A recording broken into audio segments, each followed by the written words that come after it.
আসসালামু আলাইকুম, বিসমিল্লাহির রহমানির রহিম। আজকে আমার দুপুরের লাঞ্চের মেনুতে যা যা আছে তা আপনাদের দেখাচ্ছি। এখানে আছে সাদা ভাত, এটা আছে গরুর মাংস আলু দিয়ে ঝোল, আর এটা আছে হলো কচুমুখী দিয়ে ইলিশ মাছ, তারপর মূলা, সিম এগুলো দিয়ে ঝোল। তারপর এটা আছে আমাদের গাছের পাকা পেঁপে। সবাই খাওয়া দাওয়ার পর আমার ভাগে একটু পড়ছে। আর এটা আছে হলো লেবু আর গাজর।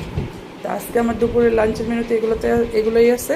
তো সবাই ভালো থাকেন, সুস্থ থাকেন, আর আমার চ্যানেলটাকে সাবস্ক্রাইব করে দিয়ে লাইক কমেন্ট শেয়ার করে দেবেন প্লিজ প্লিজ। আজকের জন্য এখানে রাখতেছি। আসসালামু আলাইকুম, আল্লাহ হাফেজ।